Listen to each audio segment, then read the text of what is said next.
नमस्कार, आप देख रहे हैं RKExpo.com। मैं हूं आपके साथ विजय उर्मलिया। इस वक्त जो हम आपको तस्वीरें दिखा रहे हैं वो उस पिता की तस्वीरें हैं जिसको अपने ही पुत्रों ने, अपनी ही बहू ने आज अनाथ आश्रम का या वृद्धाश्रम का रुख करने को मजबूर कर दिया।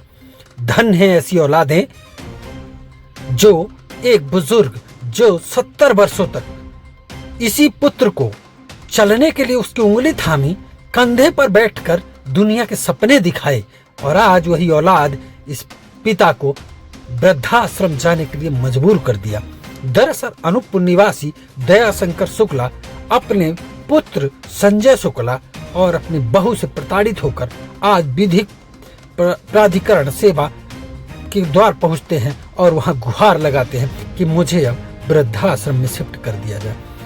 कैसी ये मानवता है जहां एक पिता को वृद्धाश्रम उनके परिवार के होते हुए जाना पड़ता है। ऐसी औलाद से तो बेहतर है कि औलाद ही ना हो। वो माँ बाप बेहतर हैं जो बिना औलाद के हैं, क्योंकि अगर ऐसी औलाद मिले जो अपने माँ बाप को 2 वक्त का भोजन मैसर ना करा सके, उनको इस 70 साल की उम्र में सुकून ना दे सके, उससे बेहतर है बेऔलाद होना। यह है कि न मेरा कहना बच्चा मानता है न औरत मानती है। अगर कुछ बोलता हूँ तो मेरे ऊपर सब लोग मिलकर लड़ाई झगड़ा करते हैं और मेरे को ही मारने के लिए दौड़ते हैं। अभी आज 21 तारीख 5 को अभी मारने के लिए दौड़ा था तो मैं यहाँ आया हूँ। लड़के को बोलता हूँ, लड़का बोलता है मैं तेरा ठेकेदार नहीं हूँ, तो मैं बोलता हूँ कि अगर मैं 70 साल में तेरा ठेकेदार हूँ तो कुछ काम नहीं करता है, तो काम करने के लिए बोलता हूँ तो मारता है। मेरा इलाज नहीं कराते हैं और अभी 1.5 महीना मेरे को एक कमरे के अंदर बंद कर रखे थे। पानी वानी मांगता था तो मेरी एक छोटी नतीनियाँ थी वो देती थी। गर्मी में न मेरा औरत 1 गिलास पानी दी न लड़का पानी दिया। मेरी नतीनियाँ एक छोटी वाली रहती है, उसी को बुलाता था।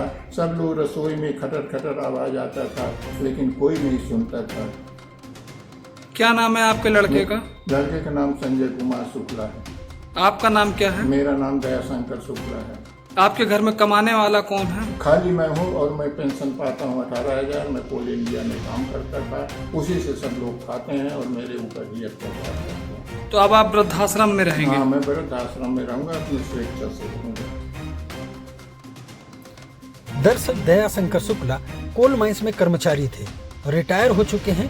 उनकी पत्नी इस दुनिया में नहीं है, बहू और बेटे इकलौते हैं उनके साथ, मगर आज वही बहू और बेटे इनके लिए नासूर बन गए हैं। जबकि इन्हीं की पेंशन जो 18,000 रुपये इन्हें मिलती है उसी से इनका घर बार चलता था। मगर किस्मत का देखिए कि कैसी किस्मत है कि आज वही औलाद इनके लिए नासूर बन गई है। दयाशंकर शुक्ला आज स्वयं वृद्धाश्रम जाने के लिए तैयार हो गए हैं। ये कैसी विडम्बना है, ये कैसे संस्कार हैं जो आज बच्चे माँ बाप को देखना पसंद नहीं करते। गौर से सोचिए दयाशंकर शुक्ला के बारे में। आज क्या उनकी आत्मा में बीत रही होगी, क्या उनमें मन में चल रहा होगा कि आखिर मजबूर होकर वृद्धाश्रम का रुख करना पड़ रहा है। बेसहारा हो चुकी दयाशंकर शुक्ला आज वृद्धाश्रम की ओर तो रुख कर लिए, मगर आज हर पिता के लिए सबक है कि जो अपने औलाद के लिए दिन रात एक तो करता है, उसकी उंगली पकड़कर उसका सही रास्ता तो दिखाता है, मगर वही औलाद जब उस पिता के लिए नासूर बन जाए तो आखिर वो पिता जाए तो जाए कहाँ। ये दर्द विदारक घटना अनूपपुर जैसे शहर की है, जहां दयाशंकर की औलाद को जरा सी भी मन में टीस नहीं आई कि आखिर अपने पिता के साथ ये कैसा व्यवहार कर रहे हैं। वही पिता जो जीवन के इस सफर में अपने पुत्र को चलना सिखाया, 2 वक्त की रोटी के लिए जद्दोजहद करता रहा, आज उसी पिता को 2 वक्त की रोटी मैसर ना हो, तो ऐसी औलाद से बेहतर है कि औलाद ही ना हो। वो माता पिता बेहतर हैं जिनकी ऐसी औलादें ही नहीं होती। ऐसी औलादों का होना भी क्या मायने रखता है जब 2 वक्त की मैसर रोटी ना हो। ये कंधे जब जरूरत महसूस कर रहे थे पुत्र की, तब वो पुत्र इनको बेसहारा छोड़ दिया। कैसा है वो पुत्र और कैसे थे उसके संस्कार, ये बताता है कि आने वाला समय कैसा होने वाला है। और ये सुनिए उनके वकील का क्या कहना है।